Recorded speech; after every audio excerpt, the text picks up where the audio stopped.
On a winter night in 1642, in a small stone farmhouse, far from the noise of cities or courts, a child was born so frail that no one expected him to survive until morning. Outside, the wind moved quietly across the fields of Woolsthorpe, carrying with it the silence of a world that had not yet imagined what this child would one day uncover. His name was Isaac Newton, and across the decades of his life, through solitude, candlelit rooms, falling apples, and quiet revelations, he would reshape our understanding of motion, light, and the heavens themselves. Yet behind the grand discoveries lies another story, softer and more human, the story of a boy who preferred stillness to celebration, observation to noise, and questions to certainty. Tonight we will follow the gentle thread of his life, from the lonely rooms of his childhood to the quiet orchards where ideas took root, and finally to the modest calm of his old age. This is not the tale of a legend carved in stone, but of a man who thought deeply, wandered slowly, and listened to the secrets of the world when no one else was awake. So settle in, let the day slip away,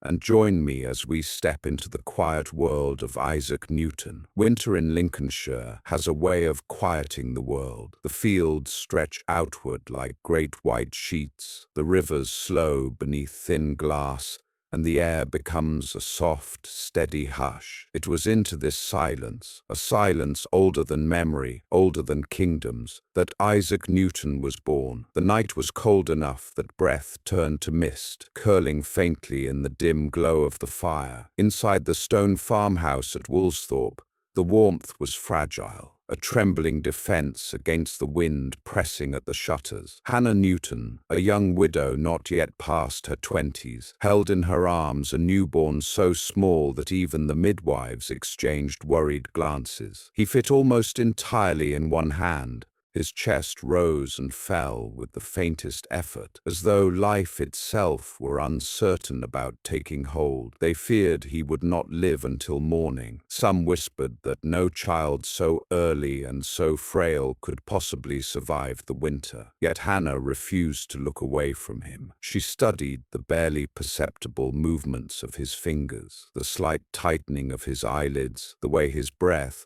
though weak, continued. Outside, the wind ran along the walls of the house like a distant wandering animal, but inside, everything centered on this tiny heartbeat. The hours passed slowly. Candles flickered, their light bending across the beams of the low ceiling. The fire snapped softly. Every creak in the floorboards seemed amplified in the stillness. But the child endured the night, and then the next, his fragile body clinging to existence with a quiet determination no one could explain. There was something steadfast in him, something that resisted fading. Days unfolded without hurry. The world beyond the farmhouse continued its routine of frost and silence, unaware that a child destined to reshape its understanding was sleeping beneath coarse wool blankets. Visitors came and went, offering their condolences in advance, as if expecting sorrow to be inevitable. But Isaac, as he had been named after the father he would never meet, continued to breathe, continued to grow. Slightly, subtly, but undeniably. Hannah watched him constantly. In the dim mornings, when pale winter light filtered through the small windows, she would lift him up and feel a faint hope. His eyes opened slowly, dark and still, as if he were already observing something deeper than the room around him. There was no restlessness in him, no infant's flailing energy. Instead, he possessed a kind of stillness, an uncommon quiet that made even the midwives uneasy. It was as though he were listening, not to voices or noises, but to the soft pulse of the world itself. Outside, the fields waited under snow. Inside, his cradle sat near the hearth, warmed by the patient glow of firelight. Sometimes, when the flames dimmed, the shadows on the walls shifted gently, dancing around him like half-formed ideas. And though he could not yet understand anything, he watched these movements with a slow attentiveness unusual for a child only days old. Nothing about his beginnings suggested greatness. stillness. No star shone above the house, no prophecy was whispered. His mother was an ordinary woman, and he was an ordinary infant. Frail, quiet, unlikely, yet sometimes history begins not with trumpets, but with a silence so profound it almost goes unnoticed. As winter continued its long descent, Isaac Newton began his life exactly this way, softly, almost invisibly, wrapped in blankets in a remote farmhouse. A child no one expected to survive, destined to see farther than anyone imagined.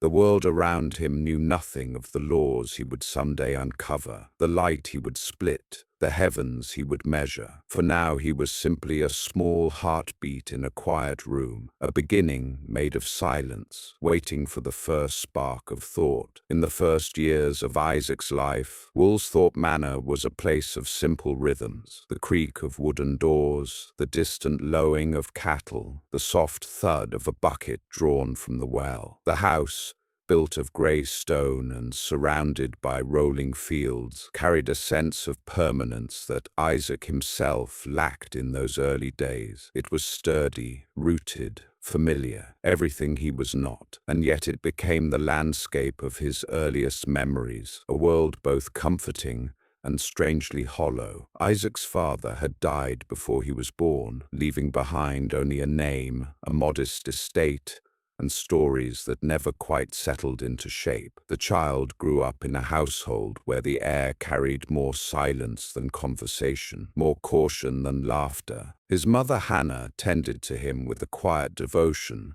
but widowhood weighed heavily on her. Isaac would never know the warmth of a father's voice or the shared presence of a complete family. Even before he could form thoughts, absence had already laid its gentle shadow upon him. For a time, Hannah managed alone. The boy, delicate but steady, followed her around the house, clinging to her skirts with small hands, absorbing the softness of her movements. In the mornings, he would watch her light the fire, fascinated by the way flames awakened from embers. In the evenings, he sat by her side as she mended linens, the rhythm of needle and thread forming a quiet lullaby. These moments, small, fragile, intimate, would one day become the deepest roots of his longing for order in a world that often felt uncertain. But life seldom holds still. When Isaac was only 3, change arrived in the form of a man named Barnabas Smith, a rector from a nearby village. Hannah, still young and sought after, accepted his proposal. The decision was practical, reasonable, a step towards stability, yet it carried a cost her small son could not understand. A new marriage meant a new home, and the conventions of the time dictated something harsher still. Isaac could not go with her. One cold morning, while frost clung to the fields like a thin veil, Hannah packed her belongings and left Woolsthorpe Manor. Isaac watched from the doorway, too young to name his confusion, too small to grasp the permanence of her departure. She promised she would return, but promises spoken to children drift like feathers in the air, seen but not held. He remained behind with his maternal grandparents, kind but elderly, their love gentle yet distant. They cared for him, fed him, clothed him, but they could not replace the warmth of a mother's presence. Woolsthorpe, once filled with her footsteps, grew strangely hollow. Rooms that had once carried the rhythm of her daily tasks now echoed faintly with memories he could not articulate. The house became Isaac's world, but also his teacher. In the solitude of its stone walls, he learned to entertain himself. His toys were sticks, scraps of cloth, bits of straw, anything that stirred his curiosity. He built small structures in the yard, watched ants carry crumbs across stones, examined the patterns frost left on window glass. He did not cry often. Instead, he observed, storing impressions that would someday shape the stillness of his mind. At night, when the wind pressed against the shutters, he would wonder whether his mother heard the same wind in her new home. The longing grew quietly inside him, not fierce, not broken, but steady, like a low tide that never recedes completely. He carried it without complaint, and it settled into the corners of his personality, a preference for solitude, a patience with silence, a comfort in being unseen. Visitors sometimes noted that the boy seemed lost in thought, even when doing nothing at all. He would sit for long stretches on the worn steps of the farmhouse, his small hands folded, his gaze fixed on something only he could perceive. It was not sadness exactly, but a kind of inwardness, as though he had been pushed gently into the world of his own mind, long before he knew it existed. In the months and years that followed, Woolsthorpe became both sanctuary and shadow. It protected him, but it also marked him. The emptiness left behind by his mother's departure would echo throughout his life. In the secluded chambers of Trinity College, in the obsessive solitude of his experiments, in the guarded reserve he carried even among friends. The house had taught him that the world does not always hold on to what we love, but it had also given him something quietly powerful, the ability to be alone without fear. For a child destined to spend countless hours in thought, hours unraveling the mysteries of motion, light, and gravity, this gift, born of loss, would shape everything that came after. Children often learn by touching, grabbing, running, and speaking, but Isaac learned by watching. By the time he was old enough to wander through the rooms of Woolsthorpe on unsteady legs, something quiet and unusual had already taken root inside him. A hunger for observation, a fascination with the smallest shifts in the world around him. He did not reach for toys first. He reached for meaning, and the world, generous to the patient, revealed itself slowly to him. He watched the way dust rose in the slanted morning light, drifting like tiny planets caught in invisible orbits. He watched raindrops gather on the edge of the roof, swelling with trembling weight before finally giving in to gravity. He watched the shadows of tree branches sway across the floorboards as clouds rolled across the sun, turning the world into a living, shifting canvas. Nothing was too small for his attention, not the ants marching across the hearthstones, not the fluttering wings of moths near the candle, not the way the air felt different before a storm. Sometimes he would pause mid-step, frozen by some new curiosity. His face softened into that familiar expression of deep, quiet noticing. His grandparents, amused and puzzled, often found him kneeling in the dirt, studying the wheels of a fallen cart or the spiral grain of a wooden beam. He was not lost in imagination exactly. Imagination wanders outward, inventing worlds beyond reach. Isaac wandered inward, trying to understand the world already in front of him. In the small yard behind the farmhouse, he built tiny structures from twigs and pebbles, windmills of his own design, crooked, delicate things turned unevenly in the breeze. He adjusted them constantly, testing how the slightest change in angle altered their motion. Even then, he sensed that nature obeyed laws, and that those laws could be coaxed into revealing themselves if one only paid unwavering attention. Animals, too, fascinated him. He watched sheep move as a single drifting mass, then break into scattered dots across the hillside. He noticed how birds angled their wings to catch invisible currents. He listened to the soft cluck of hens, the low hum of bees among the flowers, each sound its own puzzle. Nothing escaped his awareness. Nothing was ordinary. Often, at dusk, he sat beneath the gnarled apple trees, staring up at branches that clawed into the fading sky. He did not know yet what those branches would one day teach him, nor that one simple observation, an object falling, would echo through centuries. He only knew that the world above him felt vast, patterned, and waiting. And then there was light. Light, more than anything, captured his curiosity. He would hold a piece of glass to the sun and watch reflections scatter across the wall. When the fire burned in the hearth, he watched flames twist and collapse, revealing new shapes every second. Sometimes he would sit so close that the warmth flushed his cheeks, mesmerized by the way the fire breathed, shrinking, growing, alive in a way that defied simple explanation. People around him might have mistaken his silence for shyness or dullness, but Isaac's silence was not emptiness, it was concentration. He listened more than he spoke because the world was speaking first, through shadows, through wind,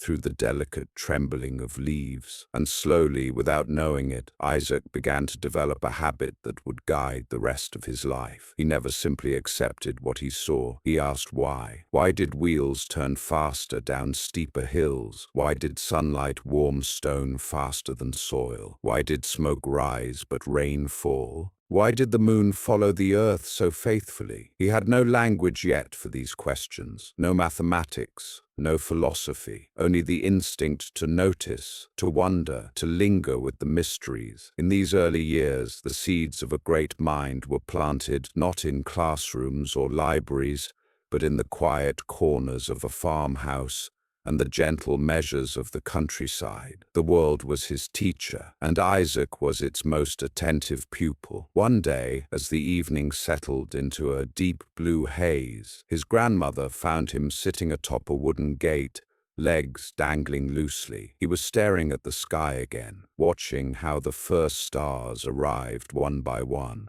not all at once, but in a sequence, as if following rules he had not yet learned. She asked him what he was doing. Isaac didn't look away from the sky. He only answered softly, "Imas qua," quote. And so he watched, not with impatience, not with expectation, but with the gentle devotion of someone who believed the world was worth understanding. This quiet watching would lead him one day to the laws that shaped the universe. But for now, he was only a thoughtful child in an English meadow, learning the art of attention. When Isaac reached the age where his grandparents could no longer shape his future by farm work alone, they decided, with quiet hope, to send him to school in the nearby town of Grantham. It was a modest town, a place of narrow streets and bustling markets, where horses clattered over cobblestones and merchants called out prices in the early morning chill. For a boy who had known mostly fields and silence, Grantham seemed almost loud. Yet within that noise, Isaac found a new kind of stillness. He was placed in the care of an apothecary named Clark and his wife,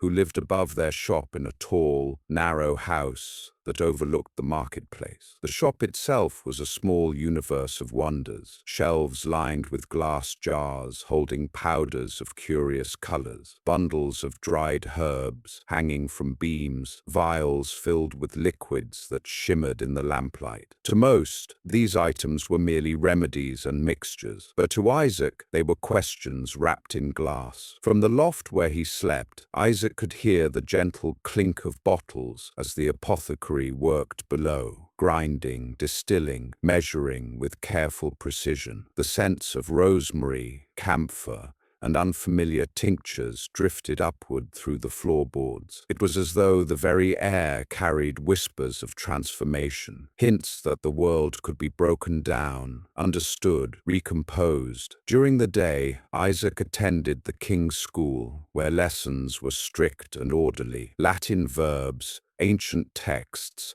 the rigid structure of classical education, none of it frightened or bored him. Instead, Isaac absorbed it quietly, steadily, like a field drinking the slow rain. He did not compete with the other boys, though many of them tried to draw him into their games or their quarrels. Isaac preferred the margins of the classroom, his mind wandering even as he listened. Yet Grantham offered more than formal learning. In the evenings, when lessons were over, Isaac returned to the apothecary's loft and let curiosity guide him. Sometimes he watched from the staircase as Mr. Clark prepared mixtures, his hands moving with experienced grace. Sometimes Isaac borrowed bits of chalk chalk and charcoal from the shop and climbed to the rooftop, sketching diagrams of pulleys and wheels he imagined, devices he hoped might lift heavier loads or turn faster in the wind. He even built small models, tiny carts driven by wind-catching sails, miniature cranes, makeshift clocks. The tools were crude, the designs imperfect, but the intention behind them was sincere. Mrs. Clark, amused by his inventions, would often find scraps of wood missing from their stores and discover Isaac hours later, hammering quietly in a corner or measuring angles with a string. She laughed softly but never stopped him. The boy had a look in his eyes, the look of someone seeing beyond the ordinary. When the weather allowed, Isaac wandered through the marketplace, weaving between stalls of fruit, cloth, and pottery. He watched people haggle, watched animals pull carts, watched the way smoke curled upward from chimneys and the way shadows shortened near noon. Grantham was alive with motion, and motion fascinated him. Every turning wheel, every swinging signboard, every flutter of a curtain seemed to whisper a fragment of a larger truth. Yet even among the activity of the town, Isaac carried a familiar loneliness. He was polite but quiet, present but distant. He made no profound friendships,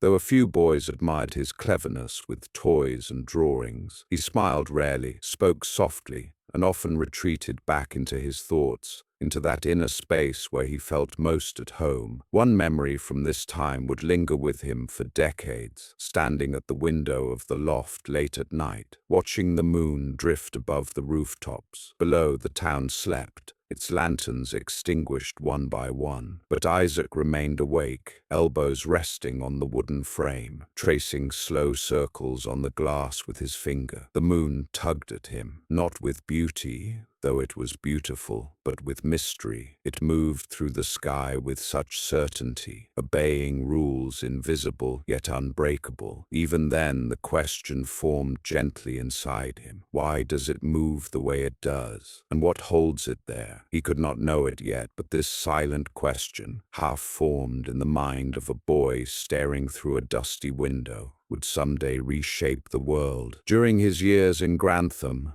Isaac began to bloom in a way no one noticed at first. He learned how to read deeply, how to build quietly, how to observe the way a beam of sunlight scattered across a floor, or how a drop of liquid curved before falling. The apothecary's loft became his sanctuary, the school his discipline, the marketplace his laboratory. Though still only a child, he was gathering pieces, fragments of habits, glimpses of ideas that would one day come together like stars forming constellations. The world, without realizing it, was educating Isaac Newton, and Isaac, in his quiet way, was preparing to understand the world. Even as Isaac settled into the rhythm of school and life in Grantham, the world beyond his books and inventions continued to shift in ways he could not anticipate. Childhood, like the weather, rarely holds one season for long, and when Isaac was on the edge of becoming something more than a shy, observant boy,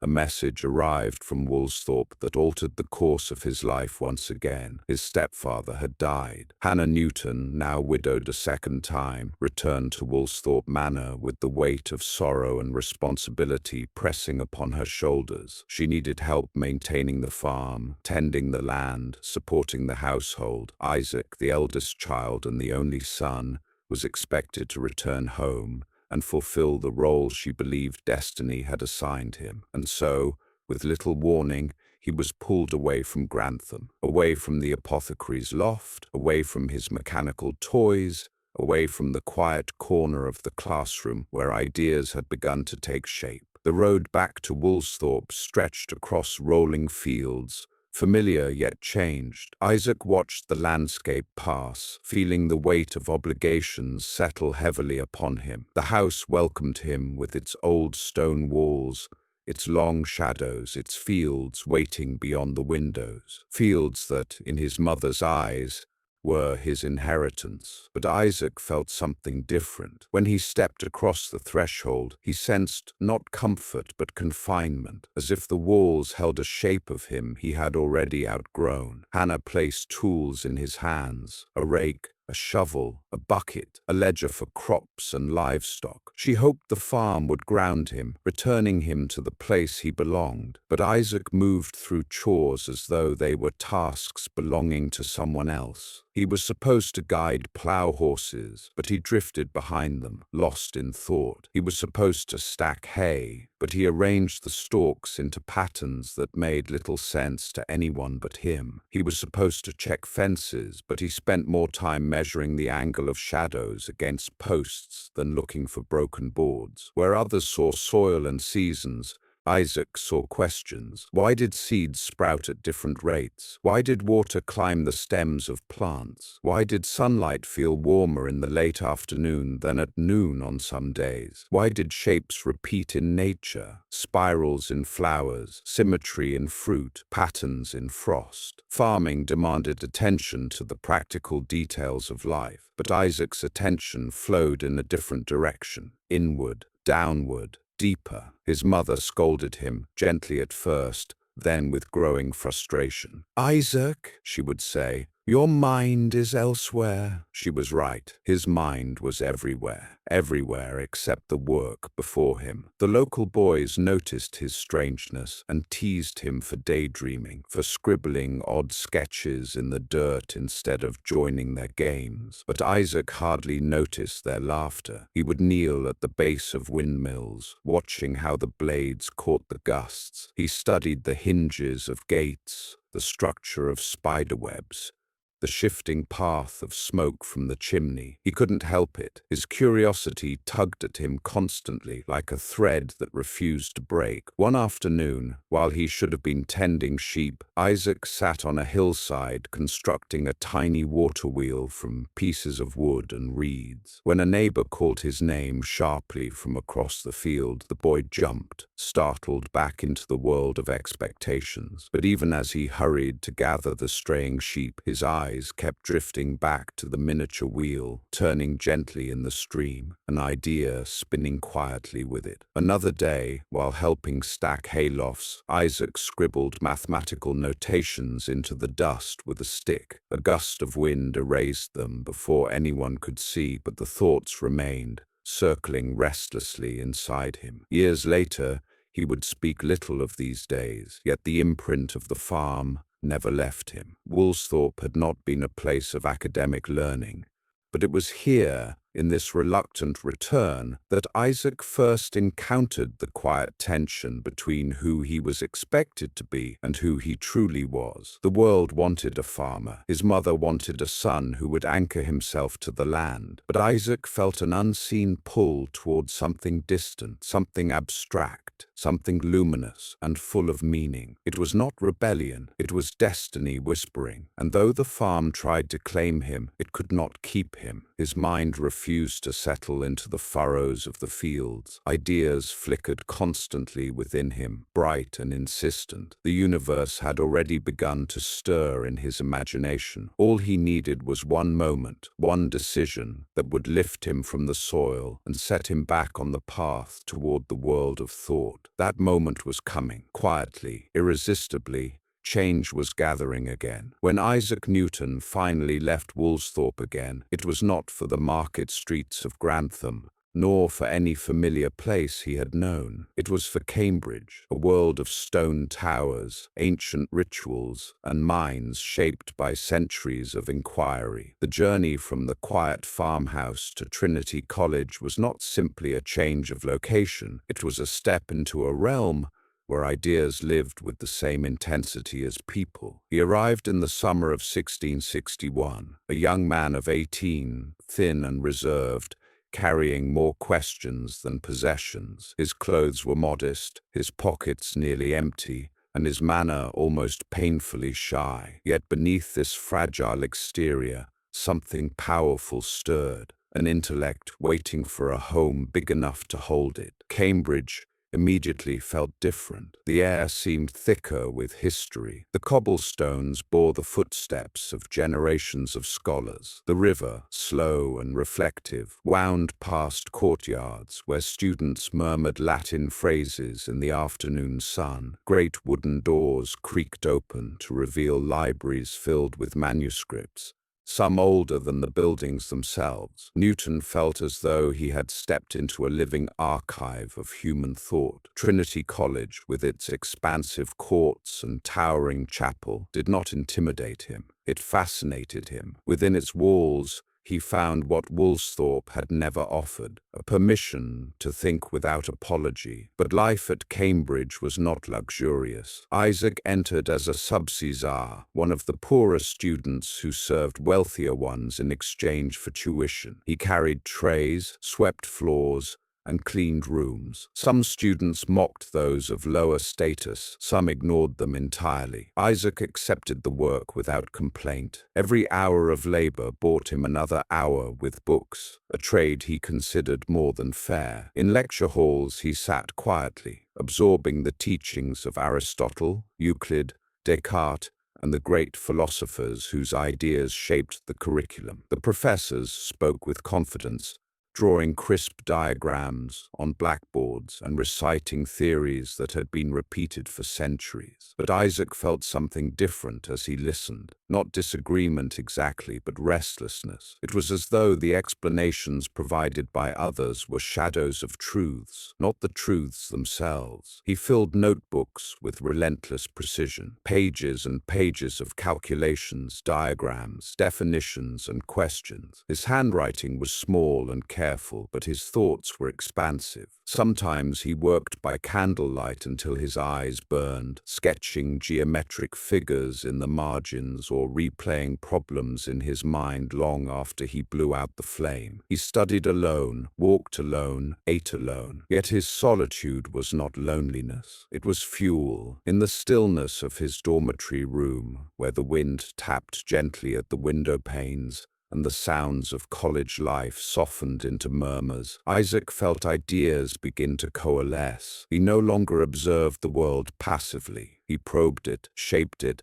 and challenged it. The university provided him with access to books he had never imagined. Works on mathematics, optics, astronomy, mechanics, shelves lined with the past's greatest attempts to understand nature. Newton devoured them with the hunger of someone discovering his native language for the first time. But even as he read, he questioned, and even as he questioned, he built. During these early Cambridge years, something subtle began to happen. Isaac's mind started to outgrow the minds around him. He became fascinated with the most abstract questions. What is motion? What is time? What holds the planets in their paths? Questions that to others belonged to philosophy alone. But Isaac did not see a division between philosophy and the physical world. To him, nature whispered answers, waiting for the right language to capture them. He found inspiration in books, but revelation in silence. In the library,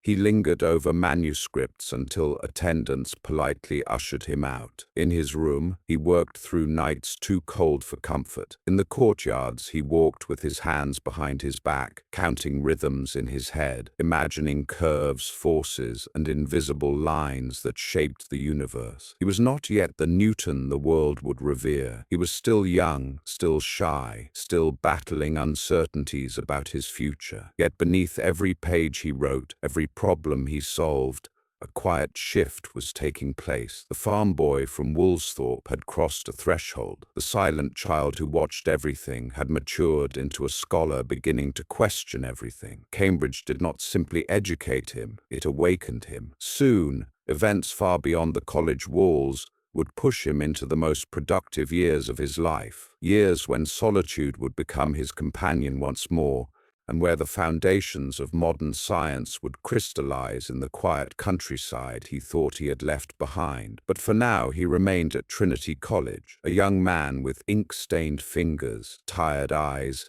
and a mind growing brighter by the day. By the mid-1660s, Cambridge had become Isaac Newton's sanctuary. a place where his mind found both challenge and freedom. But fate rarely allows such peace to last uninterrupted. In 1665, the world beyond the college walls grew dark with fear. Whispers began in marketplaces, then echoed through villages, and finally reached the university itself. The plague had returned. At first, the news felt almost distant, like the mention of a storm forming on a horizon too far to see. But the numbers grew, and the fear deepened. Doors were barred, travelers avoided, and the faint sound of church bells, the bells that once marked ordinary rites of life, told with a new, sobering meaning. For Cambridge, the decision came swiftly. The university would close, students were dismissed, halls emptied, lecture rooms, once filled with quiet murmurs and scratching pens, fell into stillness. Newton, barely beginning to find his direction, was suddenly uprooted again. The college he had come to love shuttered its gates, and the scholars scattered like birds startled from a field. And so, with his books bundled under his arm and a heart torn between disruption and opportunity, Isaac returned to Woolsthorpe Manor. What awaited him there was not the farm life he had once fled, nor the restless discomfort he had felt as a boy. Instead, he found something unexpected: time. Time unbroken by chores he could not avoid. Time uninterrupted by lessons he could not shape. Time so abundant and so quiet it felt almost otherworldly. The world outside Woolsthorpe trembled with fear, yet inside the manor, Isaac discovered a solitude thick with possibility. The silence he had once known as a child returned, but now it met a mind prepared to receive it. Days slipped into a rhythm that belonged only to him. He woke early, not to tend fields, but to tend questions. He walked alone through orchards heavy with late summer fruit, contemplating mysteries that pulsed through nature. He carried books to the meadow and lay in the grass, scribbling equations across margins and loose pages. He sat at his small wooden desk, candle flickering beside him, exploring ideas that stirred too strongly to ignore. And in this unexpected exile, Isaac Newton entered what history would one day call his annus mirabilis, his year of wonders. In the quiet of Woolsthorpe, he began shaping the early form of calculus, a tool that would become the foundation of modern physics. It came not as a sudden revelation, but as a steady unfolding. Patterns in change, rhythms in motion, these whispered to him through problems he teased apart with patient thought. Then came optics. Newton had always been intrigued by light, but now the fascination deepened. With makeshift prisms, scraps of glass, and darkened rooms, he experimented tirelessly. He watched beams of sunlight break into colors, returning to the same questions again and again, until clarity emerged. The rainbow, he realized, was not a mysterious blend of celestial paint. It was a harmony of components hidden within light itself. And of course, there was gravity. The world has softened this story into a myth of a falling apple, a moment of sudden genius beneath an English tree. In truth, Newton's realization unfolded slowly, like dawn light spreading across a window pane. But it is true that Woolsthorpe's orchard played a part. Sitting beneath its branches, he observed a simple truth. Objects fell, not just apples, not just stones, everything. And they didn't fall randomly. They fell consistently, obediently, irresistibly. Why? Why downward? Why always the same pattern of acceleration? And, most daring of all, could this force stretch beyond Earth? Could it reach the moon? The question itself was revolutionary. The idea that the same force guiding an apple's fall might also guide the stars was a thought so gentle yet so immense that it reshaped the boundaries of human understanding. But Newton wasn't ready to publish. He wasn't ready to speak. His thoughts were still seedlings, tender and unfinished, so he kept them hidden in notebooks, scribbling endlessly. diagrams, calculations, theories blooming one after another across the page. Outside, the plague raged, but inside, Woolsthorpe Manor glowed with a quiet, private light. In this unexpected isolation, Isaac was not lonely. For the first time, he felt something close to alignment. The world had stepped back, creating space for the universe to step in. This was not a time of darkness for him, but a time of illumination. His mind, freed from the structure of lessons and expectations, drifted into realms few had dared to explore. The fields around Woolsthorpe remained green and serene. The orchard swayed gently in the wind. The sky stretched wide above him, carrying constellations that had guided shepherds and sailors for centuries. But Isaac looked at them differently now. He was no longer the boy who watched everything. He was becoming the young man who would understand everything he watched. Years later, he would look back at this period not with fear, but with gratitude. The world had closed its doors, but it had opened its mysteries. The silence of the countryside had become his teacher, and in that silence, the foundations of modern science were laid, quietly, patiently, almost tenderly. The plague years had taken much from England, but for Isaac Newton, they had given something extraordinary: the freedom to think deeply and the time to let his thoughts grow into brilliance. As the months at Woolsthorpe unfolded, Newton's curiosity grew bolder. What had begun as simple observations under the orchard trees soon transformed into a private world of quiet experiments. Small acts of investigation carried out with the care of someone listening for the hidden voice of nature. He worked mostly in his room, a modest chamber where sunlight filtered through the small window in narrow beams. The wooden table beside his bed became his laboratory. It held whatever objects he could gather: bits of glass, pieces of metal, old lenses from worn-out spectacles, scraps of paper covered in notes. To anyone else, these items might have looked like clutter, but to Isaac they were instruments, each capable of revealing something new if handled with patience. Light fascinated him above all else. He found that when the sun was high, a thin shard of sunlight slipped through a crack in the shutters and fell onto the table. Newton would position a piece of glass in its path, tilting it slowly, almost reverently, as if opening a sacred book, and each time the light responded, bending, stretching, breaking into colors, scattering across the walls in soft gradients of red, blue, and gold. He watched these transformations with the same stillness he had possessed as a child, but now his mind raced beneath the calm. Why did the colors separate the way they did? Were they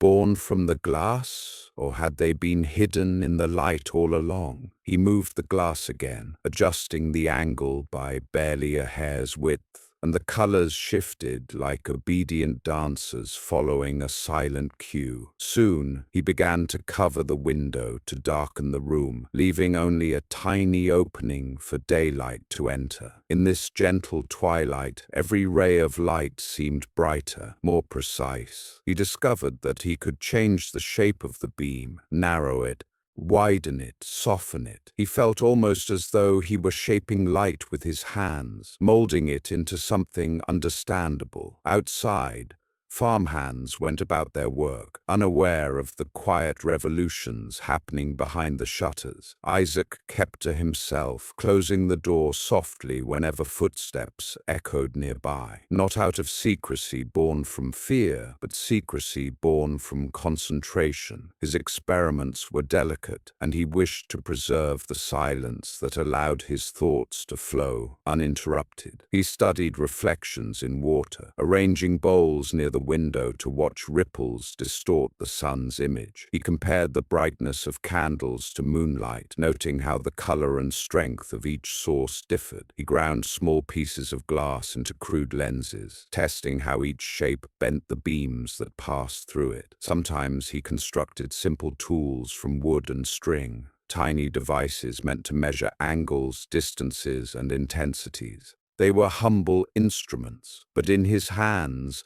They became portals to understanding. His mind began to form a daring idea. Light itself was not a single uniform substance. It was a tapestry of colors woven together. This thought alone set him apart from centuries of belief. Yet Isaac spoke to no one of it. The orchard remained his confidant, the quiet room his companion. The world outside continued unaware, while inside Woolsthorpe, one young man was unraveling secrets that had waited patiently for someone patient enough to find them. But it wasn't only light that occupied his mind. He studied motion as well, how objects fell, how they rolled, how they resisted being moved. He tested the strength of materials, how they bent, how they broke. He dropped small weights from different heights, not to see them fall quickly, but to feel the rhythm of nature's laws beneath the simplicity of the motion. He watched how water curved when poured, how smoke twisted upward, how shadows changed shape as the sun drifted across the sky. Every detail mattered. Every detail contained truth. He kept meticulous notes, filling page after page with diagrams and numbers. His handwriting grew finer, his thoughts sharper. Ideas that had once flickered like candlelight now began to burn steadily, illuminating concepts he could barely articulate aloud. Yet, throughout all of this, there was a softness to his work, a gentleness in the way he handled each lens, each prism, each question. His experiments were not acts of conquest over nature, but acts of conversation with it. He listened as much as he investigated. In this solitude, Isaac discovered something vital. He did not need grand equipment or academic halls. He needed quiet. He needed curiosity. He needed time.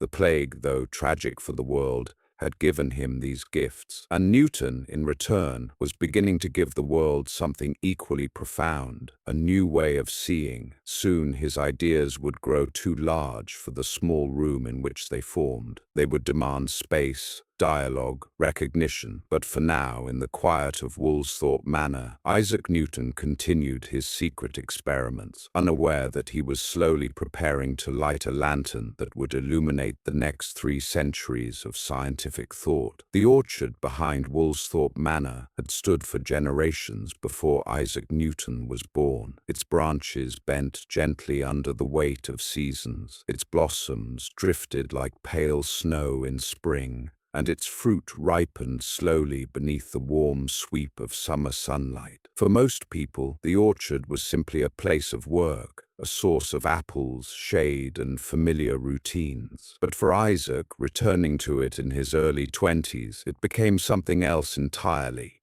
It became a sanctuary of thought. By this time, months of quiet reflection had sharpened his curiosity to a fine, luminous edge. His mind, once full of scattered wonders, now held questions so deep they seemed to echo through the very landscape. The orchard, with its rustling leaves and wide stillness, offered the perfect place for thinking, a place where the world spoke softly, without interruption. Isaac spent many afternoons there, sitting on the cool grass with a notebook on his lap. Sometimes he wrote, sometimes he let the pages remain blank as he followed the drifting course of his thoughts. The branches overhead formed shifting patterns of light, which flickered across his face like gentle sparks. And always, beneath everything, lay a quiet sense of waiting, as if the orchard itself were holding a secret it wished to share. One warm day, while the late summer air hummed with insects,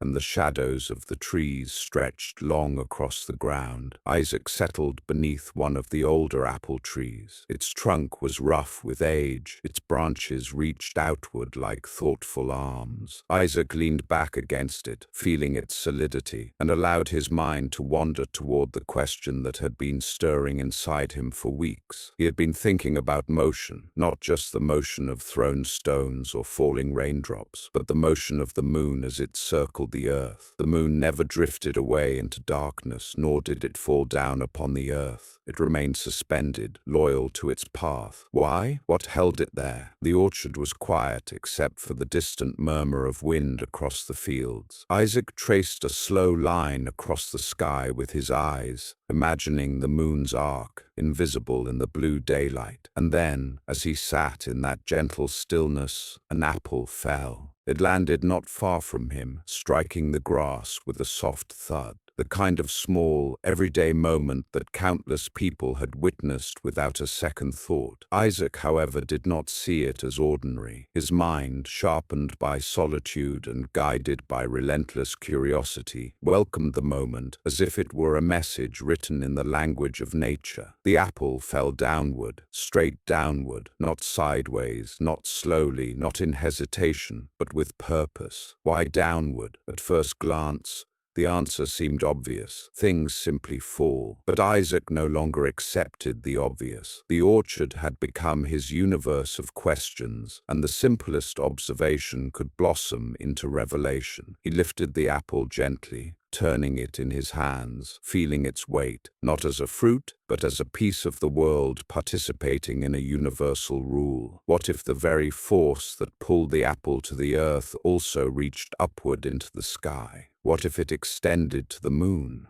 The thought was breathtaking in its simplicity and its boldness. He imagined an invisible thread drawn from the earth and stretching outward into space, tugging gently at the moon, keeping it in its graceful path. Not a literal thread, of course, but a force, unseen, unfelt in everyday life, yet strong enough to guide worlds. The orchard faded from around him as the vision grew clearer. If the earth could pull the apple downward, could it not also pull distant bodies sideways, holding them in orbits rather than letting them wander away? Perhaps the universe, vast and complicated, was governed by a single principle, something humble enough to be observed in a falling fruit, yet grand enough to orchestrate the heavens. He closed his eyes, letting the idea settle within him. He did not leap up with excitement or shout with discovery. That was not his way. Instead, he breathed deeply, letting understanding unfold slowly, as naturally as the turning of seasons. Nature had given him a quiet gift, a simple event wrapped in profound meaning. From that moment forward, the orchard no longer represented childhood memories or hours spent in reluctant farm work. It became a silent collaborator, a place where gravity revealed itself not with thunder or spectacle, but with a gentle descent from a branch to the earth below. For the rest of his life, Isaac would speak little of this moment. The world would continue to shape it into legend, a neat story told in classrooms, simplified into a symbol of sudden inspiration. But the truth, which remained tucked within the pages of his notebooks and the calm of his thoughts, was richer and deeper. The falling apple did not give him the answer. It gave him the question, the right question, at precisely the right moment. And from that question, the laws of motion and universal gravitation would grow. In the quiet orchard, under the soft reach of the apple trees, Isaac Newton took one step closer to understanding the architecture of the universe, a step so gentle that it seemed almost invisible, yet so profound that it would change the world forever. Woolsthorpe, with its gentle hills and quiet orchards, had become a sanctuary for Isaac Newton during the plague years. But sanctuaries, by their nature, often conceal as much as they reveal. And in Isaac's case, the greatest mysteries brewing in his mind were not spoken aloud, nor shared with anyone at all. They were hidden, folded into notebooks, scattered across loose sheets, and tucked into corners of his room where only the light of a single candle could reach them. Each morning, after walking the fields or resting beneath the apple trees, Isaac returned to his small wooden desk, lit the stub of a candle, and began to write. Sometimes he worked quietly, his quill moving steadily across the page. Other times, he wrote in brief, intense bursts, diagrams flowing from his hand as though they had been waiting for release. He had no audience in mind, no reader, no critic, no mentor. These pages were conversations with himself, and what conversations they were. In one notebook, he explored the laws of motion, thoughts still forming, but already pointing towards something extraordinary. The way objects accelerate, the manner in which forces push and pull, the subtle patterns behind even the simplest movements. Everything seemed to follow a logic, a rhythm, a hidden harmony. In another notebook, he worked through early ideas that would later shape calculus. The world around him brimmed with change, the growth of plants, the curve of a riverbank, the swing of a pendulum, and Isaac sought a language to describe that change.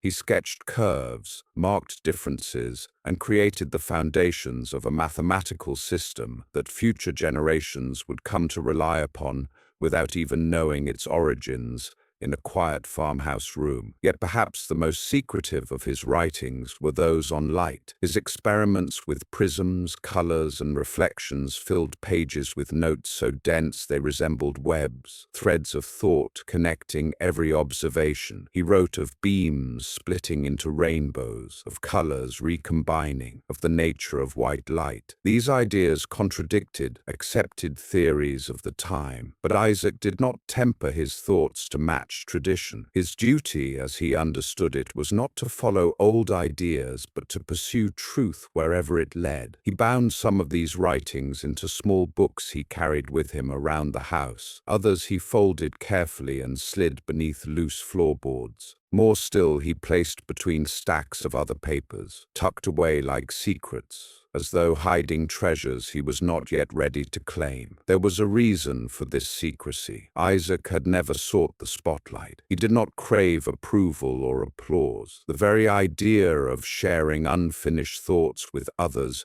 filled him with unease. What if they misunderstood? What if they criticized ideas still growing within him? What if the clarity he felt in solitude dissolved when exposed to the noise of public opinion? Beyond that, he simply enjoyed thinking privately. His discoveries were personal journeys, quiet explorations of the world's hidden structure. To share them prematurely would have felt like uprooting a plant before it had time to strengthen its roots. So he wrote in silence. Ink stained his fingertips. Candle wax dotted the edges of his papers. Night stretched into dawn, the rooster crowed, and still he sat at the desk, shaping the foundations of ideas that would one day shake the intellectual world. Yet no one knew. To his family, he was simply Isaac, intelligent certainly, but still a young man living through uneasy times. They saw him carry bundles of papers from one room to another, heard the scratches of quill on parchment,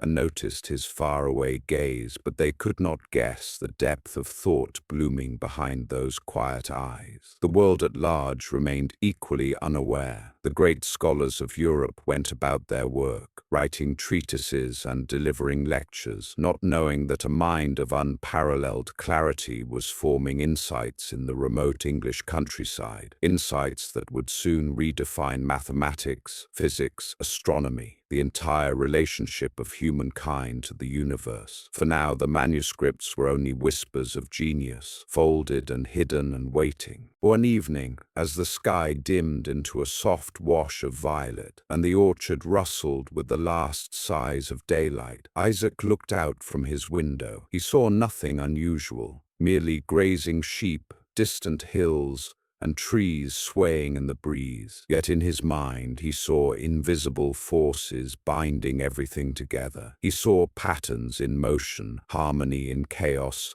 symmetry in the seemingly random, and he understood with a quiet certainty that the ideas he was shaping would one day need to emerge from hiding, but not yet, not now. Great truths require not only discovery, but readiness in the discoverer and readiness in the world. So Isaac folded his latest page, slid it gently into the growing pile of manuscripts, and blew out his candle. The room darkened, the orchard fell silent, and the hidden ideas continued to glow quietly in the darkness, like embers waiting for the breath of a future flame. When the plague finally loosened its grip on England, Cambridge reopened its gates. Students trickled back through the ancient stone corridors. Professors resumed their lectures, and life at the university began to mend itself like a fabric slowly rewoven after being torn. Newton, carrying his hidden manuscripts and quietly transformed by his years at Woolsthorpe, returned as well. Though he came back a different man than the one who had left. He was no longer the shy student who swept rooms and memorized lessons written centuries before. Something deeper had awakened within him. He walked through Trinity College as though carrying a secret, not a boastful one, but a private knowledge that the world held patterns he was beginning to see with unsettling clarity. Cambridge, for its part, accepted him back with little fanfare. The routines resumed. Students gathered in lecture halls. Scholars debated over old texts. But Newton, now filled with fresh insights, felt strangely out of place among the familiar rhythms. The ideas he carried no longer fit neatly into the curriculum laid out before him. Still, necessity guided his next steps. To support himself, he continued to work diligently. To advance his standing, he completed his bachelor's degree and was soon elected a Fellow of Trinity. His duties grew, supervising examinations, helping maintain order, and, most unexpectedly, preparing to lecture. Newton had never imagined himself a teacher. The thought alone stirred discomfort. He preferred the solitude of notebooks to the gaze of a classroom, the quiet certainty of private thought to the pressure of public explanation. Yet the path of scholarship required lecturing, and so he accepted the responsibility with the same quiet determination he brought to everything in his life. His first lectures were scheduled in a modest hall with tall windows that let in the morning light. The room smelled faintly of chalk and old wood. Desks stood in neat rows, though many were left unoccupied, a detail that did not surprise Newton. Mathematics was not a popular subject, and Isaac was still unknown, his brilliance hidden behind the quiet exterior he had worn since childhood. Often, only a handful of students attended his lectures, sometimes only one, occasionally none at all. On those mornings, Newton stood alone at the front of the room, the chalk in his hand, the blackboard blank. The silence stretched out before him like a familiar companion, and rather than leaving, he taught anyway. He lectured to empty seats, explaining ideas no one else had yet imagined. He traced diagrams across the board that only he would erase. He spoke softly into the still air, as though the walls themselves were worthy listeners. For him, teaching was not a performance. It was a discipline, a way of clarifying thoughts that had grown increasingly complex. In the quiet of those empty rooms, Isaac refined theories that would eventually form the backbone of his greatest works. His lectures, even when unheard, forced him to articulate the subtle relationships between geometry, motion, and forces. He filled notebooks with more rigor than ever, each line pressed into the page with intent. Outside the classroom, Cambridge buzzed with life. Students hurried to and from meals. Scholars exchanged polite arguments in courtyards. Bells rang gently across the river. Yet Newton often moved through these scenes like a solitary figure, wrapped in contemplation. His colleagues found him polite but distant, brilliant but withdrawn. He was becoming, without intending to, the very image of a scholar devoted entirely to thought. His modest room became his true sanctuary. Books and manuscripts lined the desk. Prisms lay scattered near the window. Telescopes in pieces waited for assembly. He slept little, ate sparingly, and worked tirelessly. The world outside his window changed with the seasons, but inside, the lamp on his desk glowed through countless nights. What troubled him most was not the work, but the idea of recognition. Praise unsettled him. Criticism felt intrusive. He feared misunderstanding, feared conflict, feared the exposure that came when ideas were stripped of their quiet birthplaces and laid bare before others. It was safer, he believed, for his thoughts to remain private, where they could grow undisturbed. Yet even in his reluctance, word of Newton's brilliance began to diffuse through Cambridge like a quiet rumor. Students who attended his lectures spoke of his clarity. Fellow scholars noticed the precision of his reasoning. And in time, a few of the sharpest minds at the university began to sense that something extraordinary was happening in the modest rooms of Trinity. Still, Newton did not strive for attention.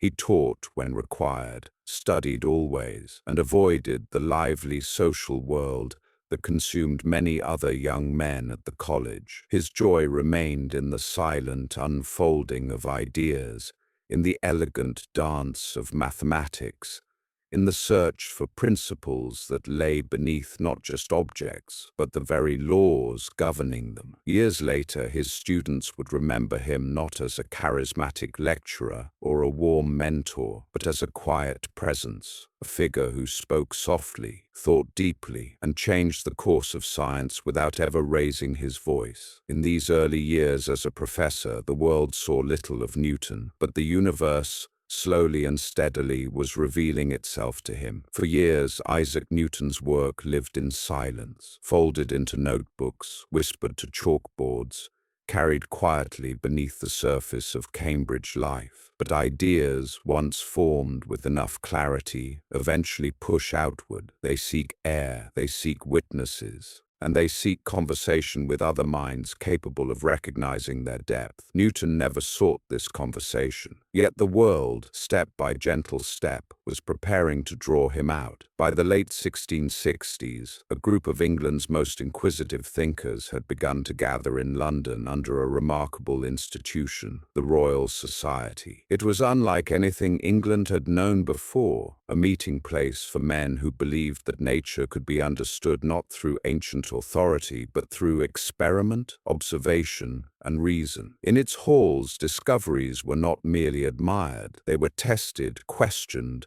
and refined. Robert Hooke, the Society's curator of experiments, was among the brightest minds of this circle. His restlessness matched Newton's, though in a very different way. Hooke thrived in conversation, debate, and demonstration. He loved the spark that came from exchanging ideas aloud, a spark that, for Newton, often felt more like a burning discomfort. Still, their paths inevitably crossed. The first gentle wave that carried Newton toward the Royal Society began with his work on light. After returning to Cambridge, he refined the prism experiments he had begun at Woolsthorpe. He designed new devices, shaped lenses, and built a small reflecting telescope, a design so compact and elegant that it caught the attention of scholars across England. In 1672, encouraged by colleagues, Newton sent a description of his telescope to the Royal Society. It arrived in London not with fanfare, but with curiosity. Members examined it, fascinated by its clarity and small size. The Society, impressed, requested a full account of the principles behind its operation. And so, with hesitation and quiet resolve, Newton submitted a detailed manuscript explaining his theories of light and color. It was his first major public step into the scientific world. The Royal Society received his work with enthusiasm.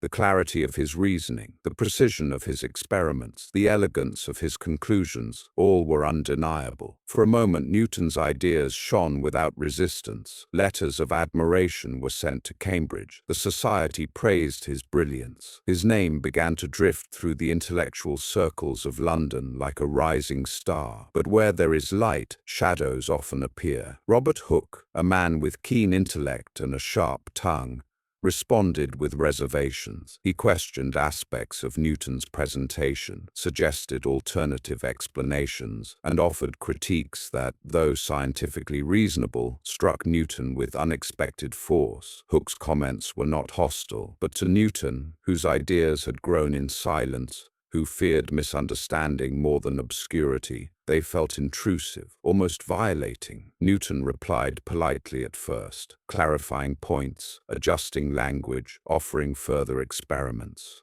Yet with each exchange, the tone between the two men shifted. Hooke, accustomed to open scientific combat, pressed harder. Newton, accustomed to private thought and fragile unfolding ideas, withdrew inward. The fire that history sometimes describes was not a flame of anger, but a flame of discomfort, a burning tension between two brilliant minds shaped by entirely different temperaments. Hooke thrived in the arena of public debate. Newton felt scorched by it. As criticisms continued, Newton grew anxious. The fear he had carried since childhood, the fear of being misunderstood, resurfaced with quiet intensity. He regretted sending his manuscript. He regretted entering the public eye at all. He wrote to friends that he wished he had remained silent. The discovery without discussion was preferable to discovery exposed to dispute. He even considered withdrawing from the scientific world entirely. But something steadied him, the recognition, even among critics, that his work possessed undeniable power. Members of the society reassured him. Others sought his guidance on their own experiments. His telescope continued to garner praise. The intellectual world, despite its friction, was beckoning him forward. Newton, in his quiet way, began to accept that knowledge, once shared, lives not in isolation, but in conversation, even difficult conversation. The fire of the Royal Society did not burn for destruction. It burned for refinement, clarity, and truth. And though it unsettled him deeply, Newton was beginning to understand that his discoveries, if they were to serve the world, could not remain hidden in his notebooks. Years later, he would describe science as a process of standing on the shoulders of giants, though he himself struggled with that very image, preferring solitude to collaboration, quiet thought to loud gatherings. But the truth remained. The Royal Society had opened a doorway Newton could not close. The world now knew his name. His ideas had stepped into the light, and even the fire of critique could not dim the brilliance that was beginning to emerge. The orchard of Woolsthorpe had given him questions. Cambridge had given him tools. But London, through challenge, tension, and cautious admiration, was beginning to give him something else entirely, an audience, and the world of science would never again be the same. In the years that followed Newton's reluctant entrance into the Royal Society, the world of science continued to orbit around him, slowly drawing nearer even as he tried, instinctively, to pull away. He returned to Cambridge often with a sense of relief, preferring the quiet courtyards and dim libraries over the charged debates of London. Yet the conversations he had begun could not be silenced. The scientific world had taken notice of him, and among those who noticed most keenly was a man named Edmund Halley. Halley was unlike Newton in almost every way. Where Newton was private, Halley was sociable. Where Newton preferred solitude, Halley thrived in company. Where Newton's mind moved inward, Halley's reached outward toward ocean voyages, foreign stars,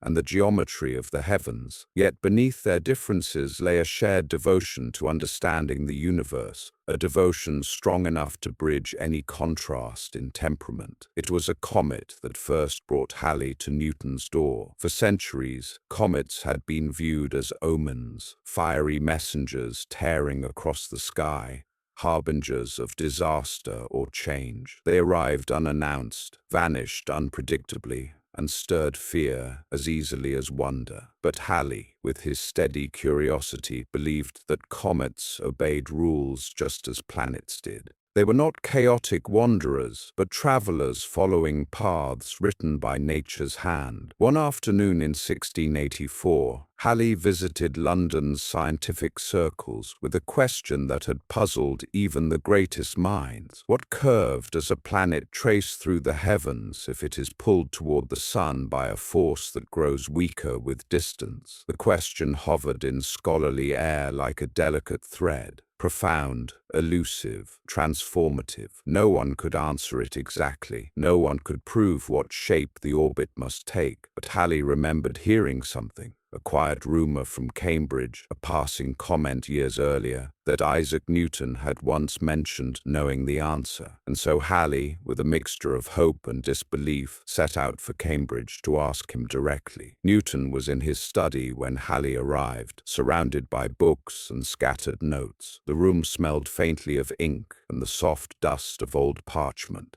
Halley, full of lively energy, explained the question with the excitement of someone offering a puzzle he dearly hoped a friend could solve. Newton listened, his expression barely changed, and then, in a voice as calm as the fields beyond his window, he said, "It is an ellipse." Halley blinked. "An ellipse? You have proved this?" "Of course," Newton answered, as though the matter were merely a small detail he had set aside. Halley, astonished, asked to see the demonstration. Newton searched through piles of papers but could not immediately find the one he had written years earlier. Without hesitation, he promised to redo the work. The proof, to him, was not a feat of brilliance, but a problem solvable with patience. To Halley, it felt like watching a door unlock to a room no one had known existed. This moment, quiet, nearly casual, became a turning point in scientific history. Yet Halley's visit was only the beginning.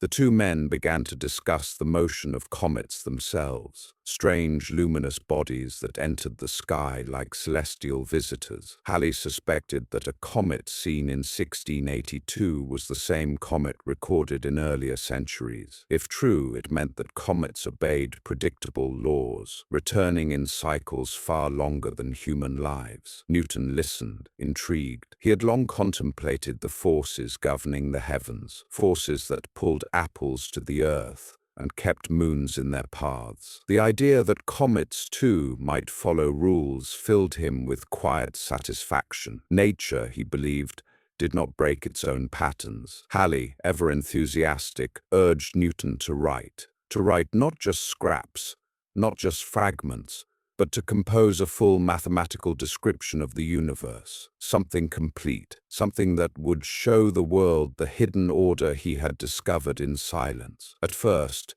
Newton hesitated. Publishing still unsettled him. Criticism still haunted him.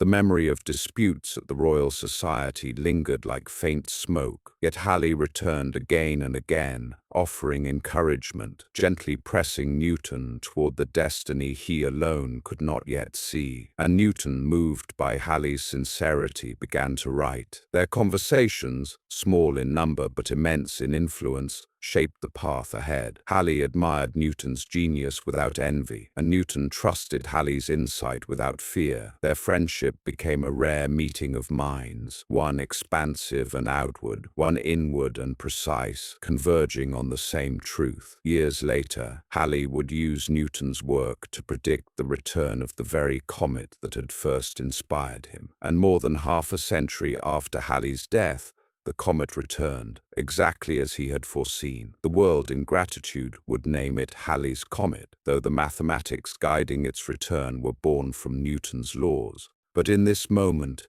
in the quiet of Cambridge halls and London chambers, none of that was yet written. There was simply a question about motion, a shared fascination with the falling of heavenly bodies, and a friendship formed in awe of the universe. Comets came and went in the sky above. Questions came and went in the minds of men. But the ideas taking shape between Newton and Halley would remain, enduring long after the comets themselves had vanished into darkness. When Edmund Halley left Cambridge after that remarkable conversation about planetary orbits, Newton remained seated in his study long after the echoes of footsteps faded down the corridor. Before him lay blank pages, instruments, stacks of older manuscripts, and the quiet certainty that something immense was calling to him. He had long carried the pieces of celestial mechanics in his mind, scattered luminous fragments, but Halley's question had stirred them into motion. Newton understood, with a clarity that frightened him slightly, that he was now standing at the threshold of a task larger than anything he had ever attempted. His insights, once soft and private, were demanding form. The universe, which had whispered to him through orchards, prisms, and falling apples, was ready to be written. The work began gently. Each morning, Newton sat at his wooden desk, its surface worn smooth by years of study. The window beside him framed a small square of sky that shifted with the hours, pale gold at dawn, deep blue at noon, settling into a soft violet at dusk. That square of sky was enough. In those changing colors, he found the calm he needed to begin shaping the architecture of the cosmos. He wrote slowly at first, as if reacquainting himself with ideas he had carried for years. Laws of motion, properties of forces, the behavior of bodies in rest and in movement. These concepts flowed out in long streams of reasoning, each line building upon the last with quiet certainty. The act of writing did not feel like invention. It felt like unveiling something already present, something that had waited patiently beneath the surface of thought for the right moment to emerge.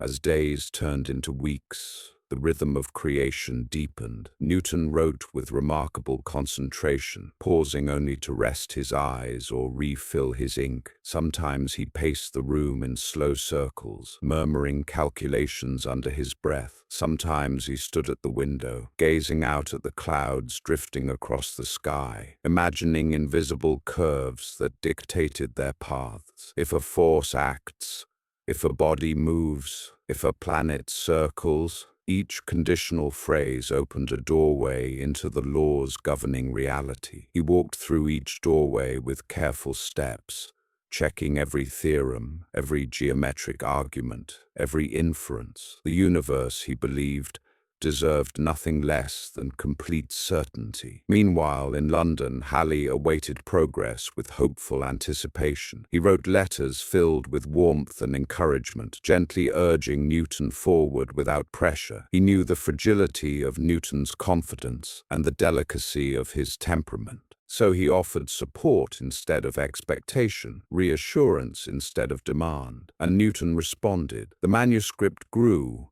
first into a single treatise, then into several sections, and eventually into a comprehensive structure. Laws of motion formed its foundation. Mathematical principles wove through its walls like beams, and at the top, like a lantern placed in the highest window, Newton shaped his explanation of universal gravitation. Night after night, by the soft glow of a candle, he traced the paths of planets, comets, and projectiles. He imagined the invisible pull between bodies, the way the Earth embraced the Moon, the way the Sun governed the great turning of planets. He calculated distances, speeds, and orbits with a precision no one had achieved before. Sometimes the work exhausted him. Sometimes he felt overwhelmed by the scope of what he was attempting. But each time he felt doubt, the ideas themselves guided him back. They simply made too much sense to ignore. It was as though the universe leaned gently over his shoulder, whispering, "Continue."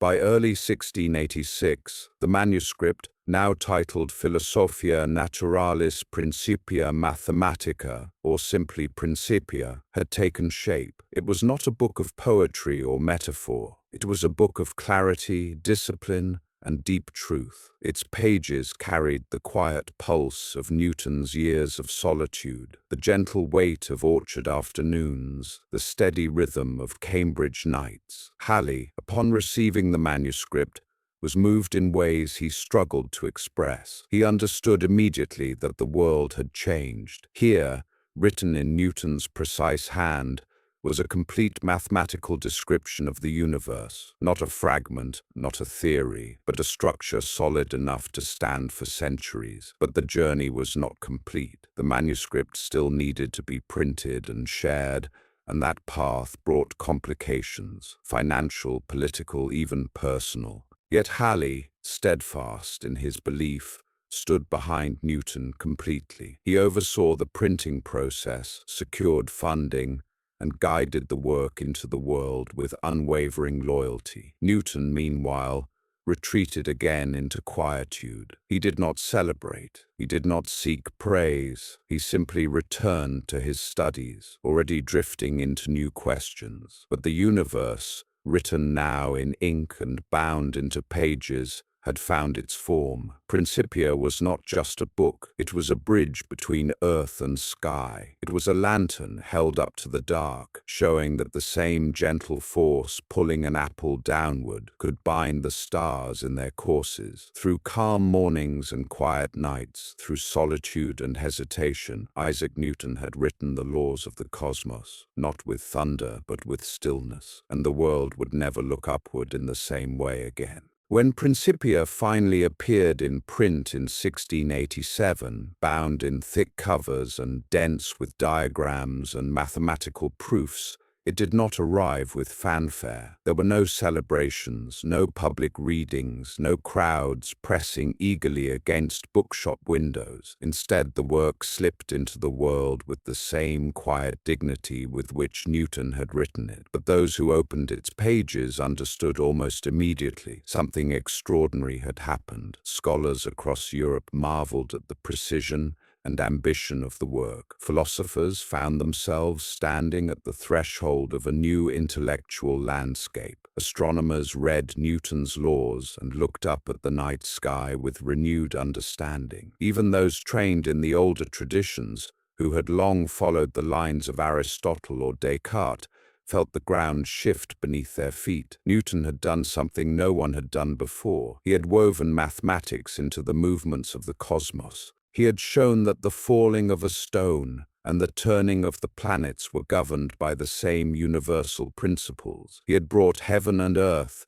into the same elegant order. For many, this was triumph. For Newton, it was something quieter and more complicated. Praise made him uneasy. Letters of admiration arrived at Trinity College, and he read them with a mix of gratitude and discomfort. His colleagues offered compliments, but he deflected them gently. Some critics questioned details or argued against certain interpretations, and he responded with patience, but also with a growing desire for retreat. Isaac had never written to impress others. He had written to understand. To see his thoughts carried into the noise of the world felt both astonishing and unsettling. Yet even as the world celebrated him, Newton stepped further inward. His work had demanded years of intense concentration, years that had reshaped not only the intellectual world, but also the rhythms of his own life. The publication of Principia should have been a moment of rest, a moment to breathe after climbing so high a mountain of thought. But instead, Newton found himself drifting into a state of exhaustion. Not physical exhaustion, but a deeper, quieter kind. The kind that comes from carrying the weight of ideas too immense to keep sharing openly. He began to withdraw from the public realm of science. The debates and exchanges which had already strained him during the earlier controversies now felt especially heavy. He had given the world a structure for understanding the universe. He did not feel compelled to remain in the center of its discussions. Trinity College once again became his refuge. He resumed his solitary habits. He walked the courtyards with his familiar contemplative gait.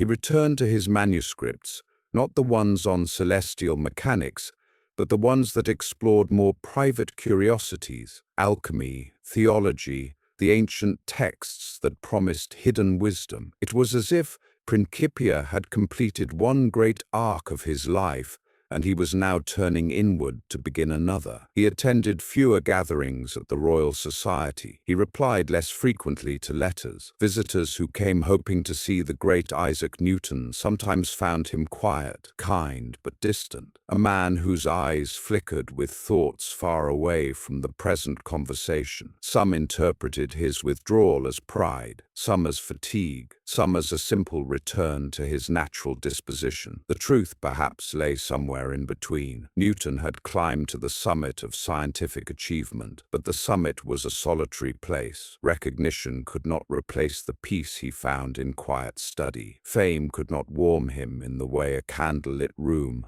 and a silent page could. He had never sought glory, and now that it brushed against him, he stepped gently aside. In this retreat, he found space to contemplate questions that had always lingered at the edges of his scientific work. Questions of spirit, questions of creation, questions of meaning. He did not seek to publish these thoughts, nor did he share them widely. They belonged to his private world, a world he guarded fiercely. But even as he withdrew, The influence of Principia grew. Students read it with awe. Scholars built upon its foundations. Explorers used its principles to navigate the seas. Astronomers used its laws to trace the paths of distant planets. Newton remained in the quiet of Cambridge while the world beyond him transformed. And gradually, a gentle truth revealed itself. Triumph for Newton did not mean stepping onto a stage. It meant stepping back into solitude, into the same inward stillness that had nurtured his discoveries since childhood.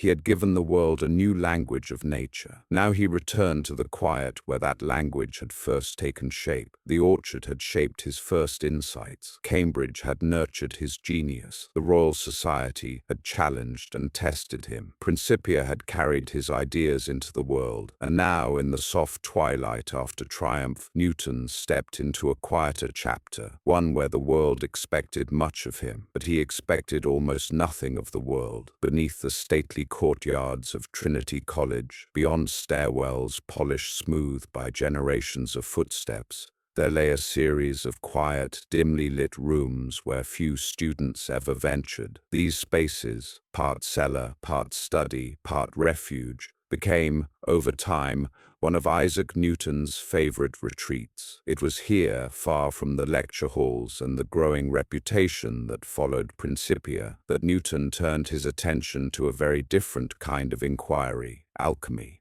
For many in his century, alchemy was a curious blend of experiment, philosophy, symbolism, and ancient dreams. Some pursued it in hopes of transforming metals. Others sought hidden laws of nature that older philosophies had promised. For Newton, alchemy offered something subtler, a feeling that beneath the visible world lay a deeper structure, one that geometry alone could not fully illuminate. The cellar room where Newton worked was quiet, almost tender in its stillness. A single lantern often illuminated the space, casting long, gentle shadows across shelves filled with manuscripts, notebooks, and old volumes bound in worn leather. Some pages contained diagrams, others lists of concepts or reflections written in his small, careful hand. Bottles and jars stood in organized rows, not as tools of transformation, but as reminders of processes he was studying from ancient texts. To Newton, the cellar was not a workshop of strange ambitions.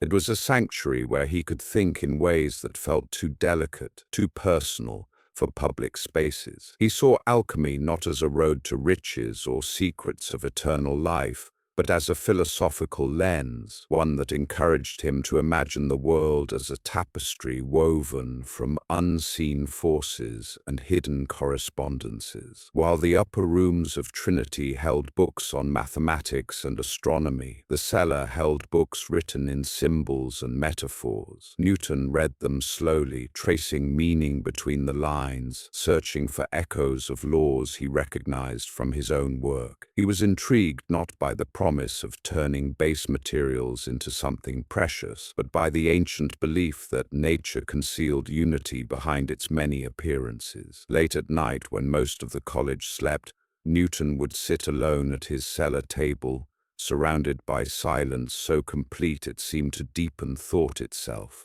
His candle flared softly, illuminating pages filled with notes that linked alchemy to the natural philosophy he already understood so well. He asked questions no one else in Trinity dared to ask, questions about transformation, not of substances, but of principles. What truly binds things together? What lies beneath visible structure? What harmony exists between the worlds of matter and motion? His alchemical studies were not separate from his scientific work. Rather, they grew from the same root, a desire to uncover unity in a world of complexity. Where mathematics provided clarity, alchemy offered metaphors that challenged him to think more broadly, more imaginatively. He copied ancient passages, compared interpretations, and built a private library of alchemical texts so large that it astonished scholars centuries later. These writings, however, were not meant for the public.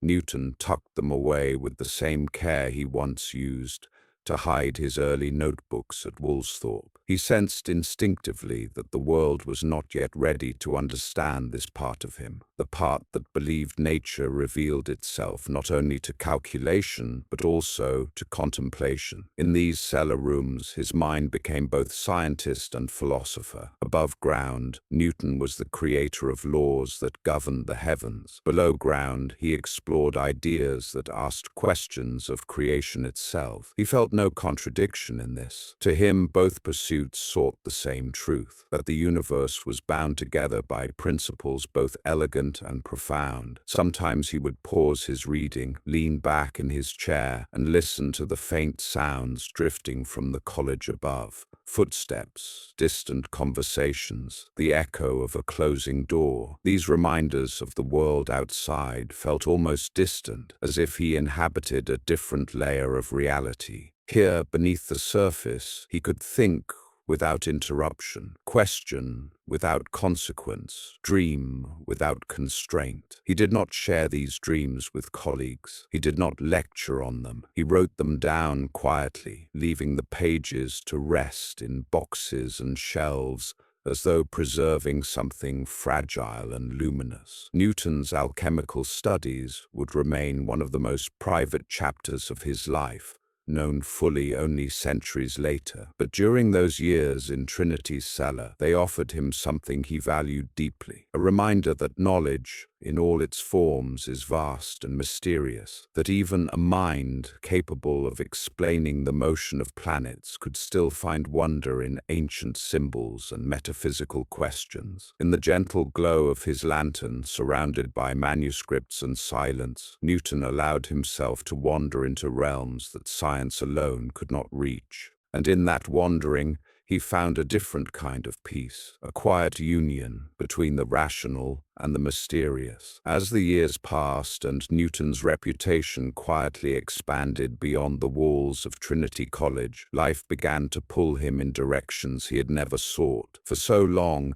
his world had been one of solitary reflection, quiet rooms, hidden manuscripts, the soft glow of lantern light against stone walls. But slowly, almost reluctantly, Newton stepped into a wider world, one filled with responsibilities, expectations, and the shifting balance of shadows and sunlight. After Principia, England saw him differently. Scholars wrote to him with admiration. Statesmen asked for his counsel. Students who had once walked past him without notice now spoke his name in bright voices. And though Newton remained modest in manner, he could not ignore the change. His ideas had slipped from solitude into society, and that transformation brought both opportunities and burdens. It was around this time that Newton became involved in matters far removed from prisms and the motion of planets. The Crown sought reform in the Royal Mint, which oversaw the coinage of England, and the position required a mind capable of both precision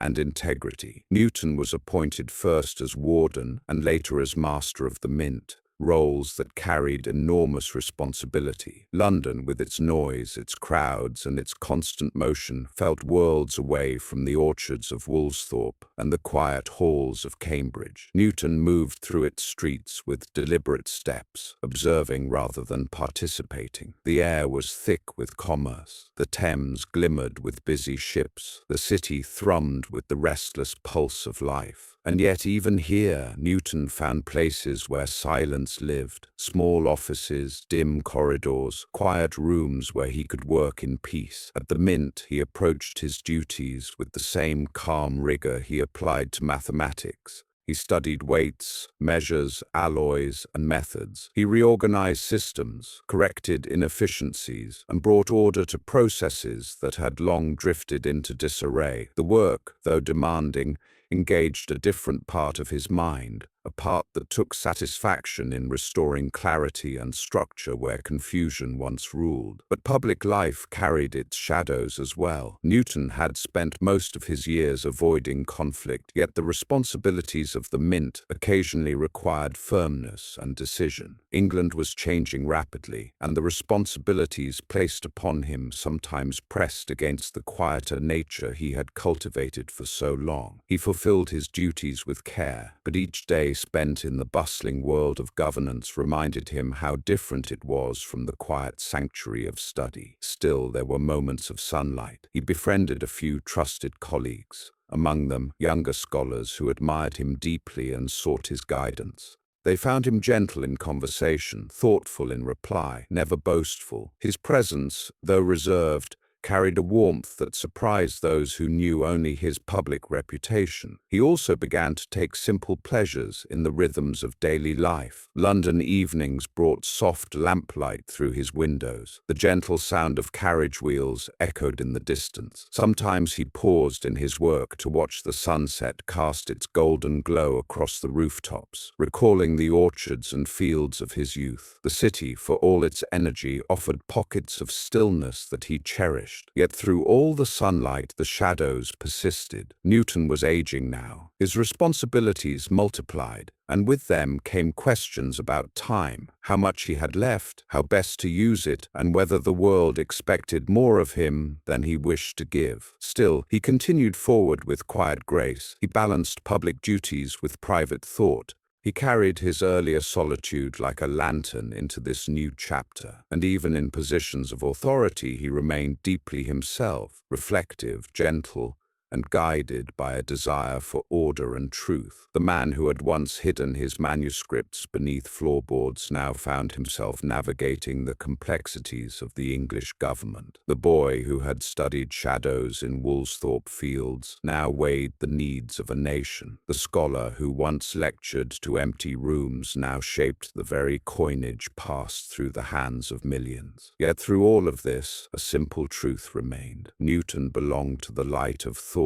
more than to the noise of the world. He moved through public life as a visitor, not a resident, a thinker whose heart still lived in quiet rooms, listening for the soft pulse of the universe. In 1705, long after Principia had reshaped the intellectual world, and after years of steady service at the Royal Mint, Isaac Newton found himself standing in a place he had never imagined, before Queen Anne, receiving the honor of knighthood. The moment was ceremonial, grand in its symbolism, yet for Newton it carried a quiet irony. He had not sought titles, nor longed for the admiration of society, and yet here he was, becoming Sir Isaac Newton. The hall where the ceremony took place shimmered with formality. Courtiers in elegant attire gathered in murmuring clusters. Banners hung from the walls. Sunlight filtered through high windows, casting long beams across polished floors. Newton stood among them with characteristic reserve, dressed in modest finery, his expression composed and thoughtful. When the Queen extended her hand and touched his shoulder with the ceremonial sword, he bowed with a gentle humility that spoke more to duty than ambition. To some, the knighthood symbolized triumph, recognition of a lifetime of brilliant thought and devoted service. To Newton, it felt like another step along a path that had unfolded almost without his permission. He accepted the honor with grace, but he left the ceremony the same man he had entered, quiet, reflective,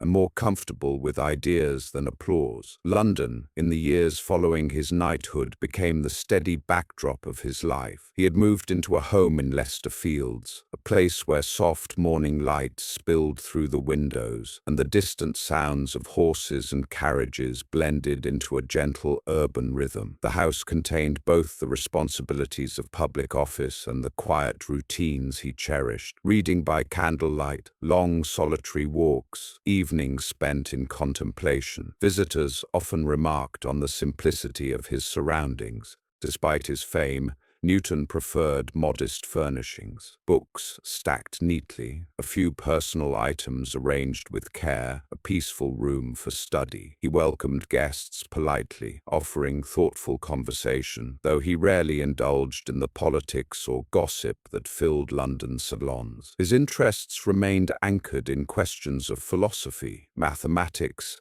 and the mysteries of the natural world. Yet even as he immersed himself in quiet study, he also carried the weight of leadership. As master of the Mint, he oversaw reforms that stabilized England's currency. His judgment was respected, his fairness trusted, and his meticulous nature proved invaluable. Though he rarely spoke of it, he understood that this role, grounded not in theory but in practice, served his country as surely as any book he had written. Still, for all the structure and responsibility of public life, Newton found moments of gentle solitude. Sometimes he sat beside his window in the late afternoon, watching the shadows lengthen across Leicester fields. He observed the fading light with the same attention he once brought to prisms in Woolsthorpe, noting how colors softened as the sun dipped behind rooftops. He never lost his childlike wonder for small details, the way dust swirled in a beam of light, the way reflections shifted across glass, the way the night sky revealed itself star by star. He kept cats, who wandered comfortably through the house, curling at his feet or settling on warm windowsills. Their soft purring, the quiet padding of paws against wooden floors, brought a kind of gentle company that suited him perfectly. Newton, so often immersed in abstract thought, found unexpected comfort in these small, living companions who asked nothing of him except presence. Visitors sometimes misinterpreted his calm demeanor as distance, but those who knew him well understood his gentleness. Sir Isaac Newton was not a distant monument of science. He was a thoughtful, private man who had simply followed questions as far as they were willing to lead him. Titles, honors, and responsibilities came to him as the world recognized his genius, yet none of these ever changed the soft-spoken scholar who found beauty in the simplest expressions of nature. In quiet moments, Newton reflected on the arc of his life: the fragile child in a winter farmhouse, the lonely boy listening for meaning in the silence, the student wandering the courtyards of Trinity, the young thinker in the orchard watching an apple fall, the professor lecturing to empty rooms, the scholar writing laws that would outlive empires. And now, a night, not of battlefield conquest, but of thought. The honor had come to him like sunlight striking stone, warm, bright, but fading gently into the background as soon as it appeared. For Newton, the true knighthood was not the one bestowed by Queen Anne. It was the one forged quietly in Woolsthorpe's fields, in Cambridge's libraries, in the silent turning of ideas that shaped the world. And as he settled deeper into this new chapter of his life, Newton embraced both the shadows and the sunlight, the public expectations and the private peace, with the calm acceptance of someone who knew that his greatest achievements had arisen not from recognition, but from quiet, patient thought. In the later years of Sir Isaac Newton's life, the relentless motion of the world seemed to slow just enough for him to walk beside it comfortably. Gone were the days of intense scholarly battles, the hurried letters of debate, the long nights spent shaping the laws of motion or refining experiments with prisms. Instead, his life unfolded in quieter rhythms, steady, reflective, marked by the gentle passage of seasons. By now, Newton lived chiefly in London, where his home in Leicester Fields had become a place of calm refuge amid the city's bustling energy. The tall windows let in generous light, and Newton often sat before them in a large, simple chair, watching as the sun traced its slow journey across the sky. Shadows from nearby trees drifted softly across the floorboards, reminding him of the orchards at Woolsthorpe, the orchard where a falling apple had once nudged his thoughts toward the architecture of the universe. Newton aged with the same quiet dignity that had defined his youth. His hair turned silver, softening like clouds against the morning sky. His movements grew slower, measured, but never frail. Visitors who came to pay their respects often remarked on the steadiness of his gaze, a gaze that seemed to look not only at the world but through it, as if contemplating layers of meaning invisible to others. Though he no longer carried the weight of constant discovery, Newton remained surrounded by books and papers. Some evenings he opened old manuscripts, not to rewrite or publish them, but simply to revisit the paths his mind had once traveled. Other times he read the works of younger scientists, pleased by how many had built upon the foundations he laid. He did not speak extravagantly of his contributions. Humility had always been the truest expression of his intellect. He received visitors graciously, scholars, admirers, and curious students sat with him near the hearth, listening as he shared quiet reflections rather than declarations. He spoke gently, sometimes pausing mid-sentence as memories drifted through him. On rare occasions he recalled moments of his youth, the silent house of Woolsthorpe, the early solitude that had shaped him, the stillness in which his thoughts first found room to grow. There was warmth in these memories, not sorrow.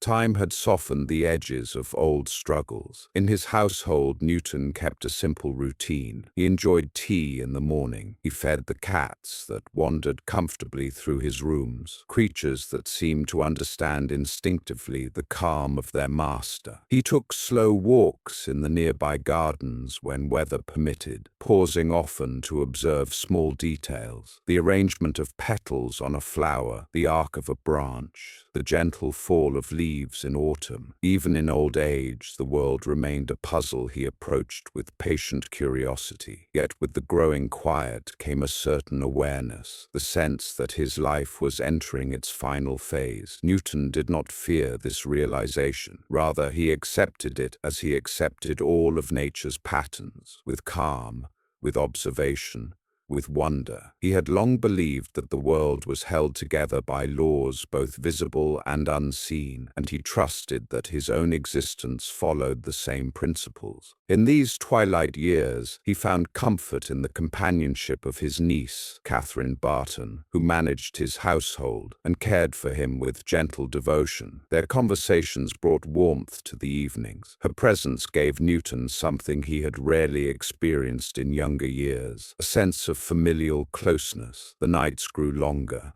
and Newton often sat by the window watching the stars emerge one by one, just as he had done in childhood. But now the sight carried a new meaning. These stars, whose paths he had once measured with mathematical precision, now appeared less as distant bodies and more as familiar companions, constants in a universe he had spent his life striving to understand. Sometimes he reflected on the journey that had brought him to these quiet evenings. A fragile newborn who was not expected to survive, a solitary boy who found solace in observation, a young scholar who wrote laws that reshaped the world, a man who served his country with steadiness and integrity, a thinker whose mind had traveled farther than his footsteps ever had. He held these reflections gently, like turning pages in a cherished book. Newton never spoke dramatically about his achievements. He believed sincerely that he had seen only a little of the universe's truth. In a moment of humility that would be remembered for centuries, he once said he felt like a child playing on the seashore, finding a smoother pebble or a prettier shell, while the great ocean of truth lay all undiscovered before me. And perhaps that was the heart of his wisdom. That wonder does not diminish with age, it deepens. In the soft twilight of his final years, Newton lived peacefully, surrounded by books, light, and the quiet comforts of daily life. His mind remained sharp, his curiosity intact, his gentleness unmistakable. The world outside continued to change, bustling with new ideas, new inventions, new challenges. Yet inside Newton's home, time settled gracefully, like dust on the spine of a well-loved book. Old age had not dimmed him, it had softened him, like the glow of a lantern at dusk. And as he walked slowly through these final years, Newton carried with him a lifetime of discovery, a quiet joy in the enduring mysteries of nature, and a sense of calm that seemed to gather around him like a soft evening sky. In the last chapter of Isaac Newton's life, the world around him continued its steady turning, days passing into nights, seasons folding into one another, the city of London murmuring with the constant rhythm of ordinary life. Yet within Newton's quiet home, time seemed to slow, settling gently around him like a soft shawl. The brilliance that had once fueled revolutions in science now glowed with a calmer warmth, steady and serene. Newton spent many of his days in peaceful contemplation, seated near his favorite window where the afternoon sunlight spilled across the floor in long, golden paths. He no longer needed the intensity of earlier years, the pressing urgency of discovery, the restless drive of youth. Instead, he found contentment in watching light move slowly across the room, shifting in color and softness as the sun dipped toward evening. The behavior of light,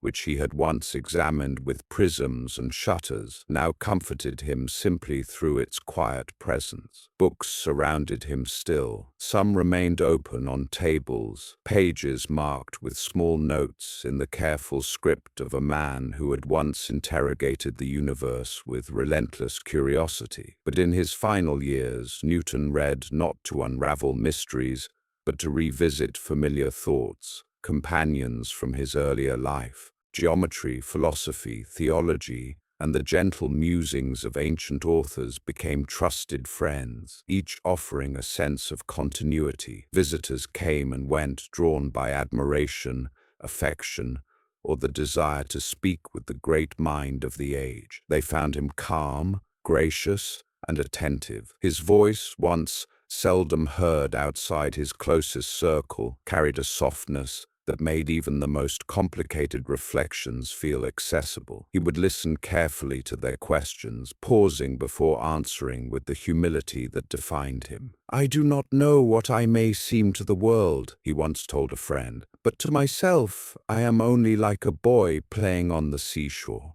And even then, toward the end, he believed it sincerely. The vast ocean of truth still stretched before him. As his health slowly declined, Newton remained surrounded by gentle routines. He enjoyed tea in the mornings, quiet meals prepared with care, and the familiar warmth of the hearth. Sometimes he walked short distances in the garden, leaning lightly on a cane, pausing to admire the flowers or the play of shadow on stone. Birds gathered in the branches overhead, their soft calls blending with the distant hum of the city. These simple moments brought him peace, more than recognition or honor ever had. In the evenings, when the house grew still and the candles were lit one by one, Newton would sit in quiet reflection. The soft glow illuminated his face, etched with the fine lines of age, yet brightened by an enduring gentleness. His mind wandered not through equations or theories, but through memories: the orchard at Woolsthorpe, the corridors of Trinity, the humble loft in Grantham, the quiet triumphs and struggles of a life spent thinking deeply. And then,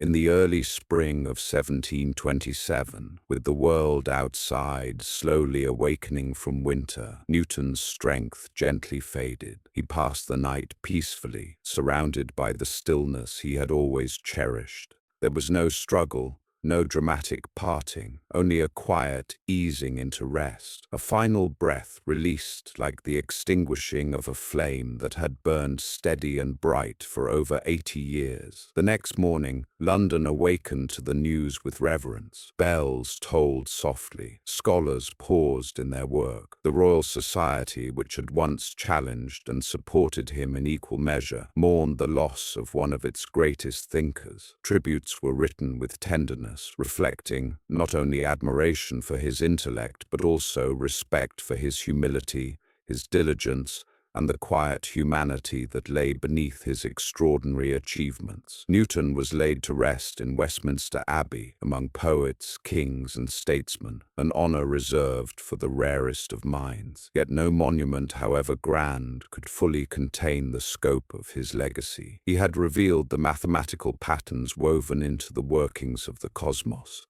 He had shown that the same gentle force guiding a falling apple shaped the paths of planets. He had uncovered truths that would guide generations long after his final day. But perhaps his greatest offering was something quieter, the reminder that wonder begins in stillness, that discovery grows from patience, and that the universe reveals itself most clearly to those who take the time to observe it gently. As evening settled over London and the Abbey's candles flickered softly, a sense of peaceful finality rested upon his name. Isaac Newton, once a fragile child in a winter farmhouse, had become one of the brightest lights ever to illuminate human thought. In the twilight of his life, that light softened, but it never dimmed, and now, having completed its long journey, it returned, calmly, gracefully, to the quiet from which it had come.